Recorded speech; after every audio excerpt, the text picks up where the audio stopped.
Boa tarde, minha gente. Boa tarde, né? Estamos num estúdio novo aqui, né? Glória a Deus, aleluia. Quero dar uma boa tarde a você. Eu queria falar para você aqui, rapidinho aqui, sobre o livro de Tiago, né? O livro de Tiago, no capítulo primeiro, pode ser o capítulo primeiro, né? A gente meditar rapidinho aqui, porque é muito maravilhoso, né? A palavra de Deus, né? E é muito bom a gente viver essa palavra, né? Meditar nela. Vamos meditar em Tiago, no capítulo 1, versículo 19, né? Diz assim: escutar a palavra e colocá-la em prática, né? Isso é muito importante, né, não, irmão? A gente colocar nossa palavra em prática, né? Glória a Deus, aleluia, por isso, né? Então, assim, sabei, meus amados irmãos, tenha cada um rapidez em ouvir, lentidão em falar e lentidão na ira, pois a ira do homem não produz a justiça de Deus.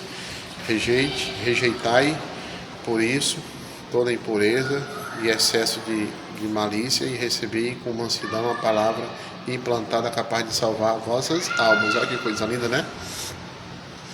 Sede contudo praticante da palavra e não apenas ouvinte, enganando-vos a vós mesmos, porque quem se contenta em ouvir a palavra sem praticá-la, assemelhar-se a alguém que contempla em um espelho a aparência que tinha em seu nascimento. Mal acaba de se contemplar, sai dali e imediatamente se esquece de como era. Aquele, porém, que se debruça sobre a lei perfeita, a lei da liberdade, e nela persevera, não como quem ouve e logo se esquece, mas como quem cumpre esse, será bem-aventurado em seu agir.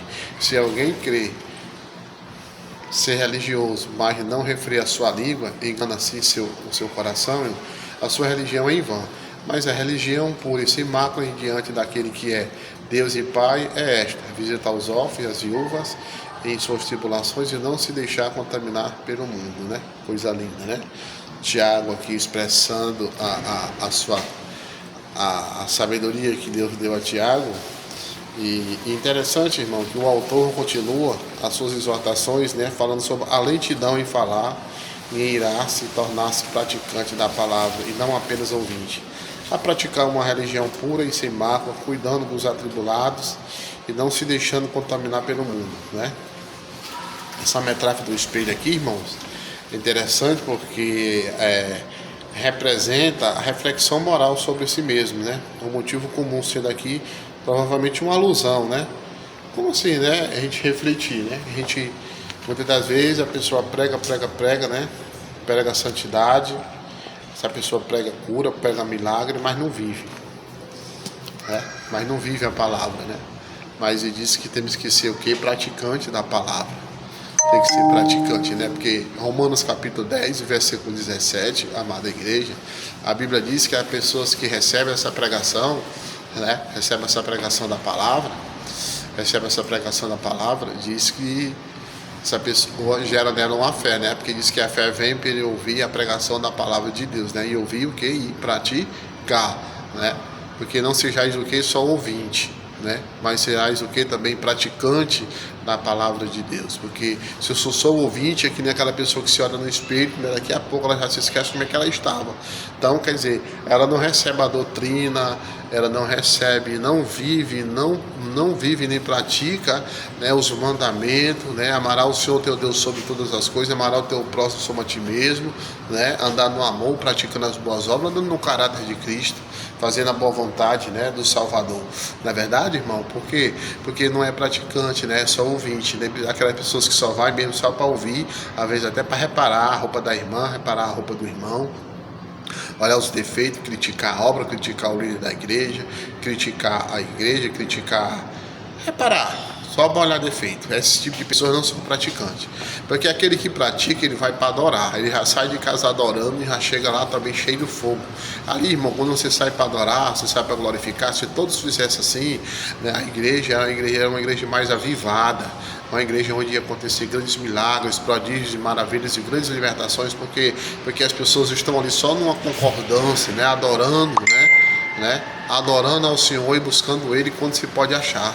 né, buscando, invocando o nome dele, né, e os prodígios e as maravilhas, né, elas vão se manifestar ali no meio de vocês, porque vocês estão ali em concordância, vocês estão lá, que nem está escrito lá em 1 Coríntios, né, no capítulo 12, quando fala da lei orgânica do corpo, né, diz que Cristo ele é a cabeça, né, nós somos os membros, né, então os membros do corpo ele tem uma interligação, né, a mão precisa do pé, o pé precisa da mão, a boca precisa dos olhos, a língua precisa da mente, né, todo o nosso corpo aqui ele se envolve, né, depende um do outro. Se alguma coisa aqui no nosso organismo aqui estiver errado, vai atingir todo o corpo.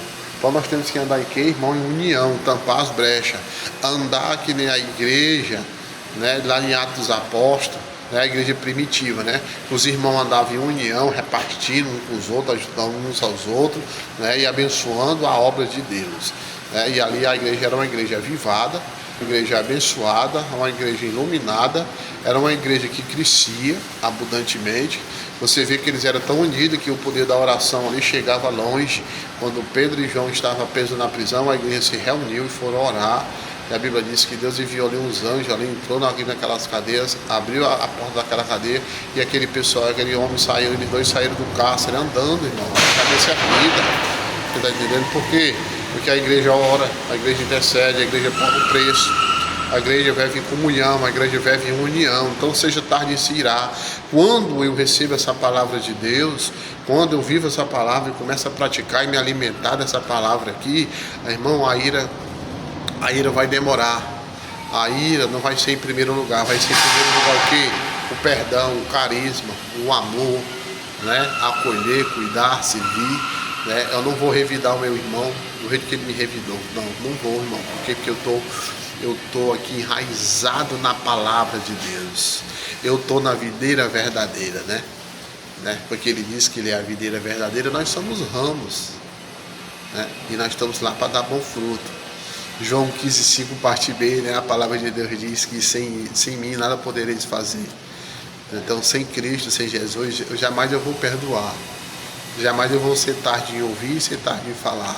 Às vezes, irmão, a pessoa chega até a nós e vem trazer conversas que não são concretizadas, às vezes não são nem verídicas, porque o mexeriqueiro, o fofoqueiro, ele vem atrás de informação, escuta de um e de outro e sai lançando veneno, né? Isso que é comer que nem um veneno, vai lançando no ar. Então a gente tem que ter cuidado com isso. Vamos ter que ter uma base bíblica para que nós tenhamos uma saúde espiritual, para que nós tenhamos uma visão espiritual 100% em Cristo Jesus, né? Que nossos lábios sejam lábios para abençoar e não para amaldiçoar, né? Porque a Bíblia diz, irmãos, que nós somos imagem e semelhança do Senhor Jesus Cristo, não é verdade?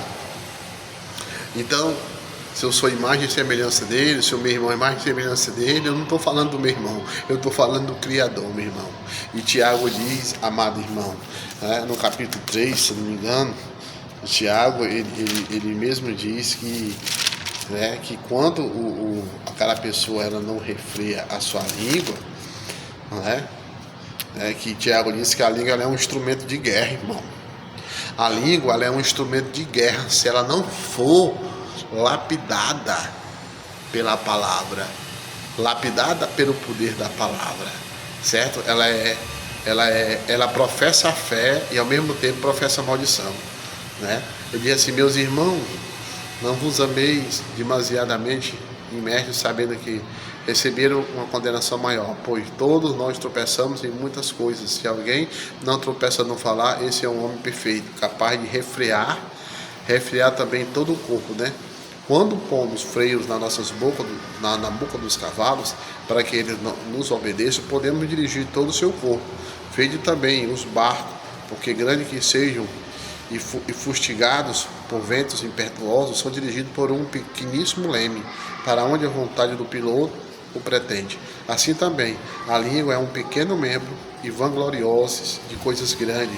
Vede como um fogo tão pequeno incendeia uma floresta tão grande. Assim também, a língua é fogo, é um mundo de iniquidade entre nossos membros, e ela que contamina todo o corpo, incendeia o curso da existência e é incendiada pela gaena De fato, todas as espécies de animais selvagens, de aves, de répteis, de animais marinhos podem ser domados e têm sido domados pelo homem. A língua, pelo contrário, ninguém a pode domar. É um mal incontrolável, irmão. É um mal incontrolável. Então, carregando de veneno mortífero, né?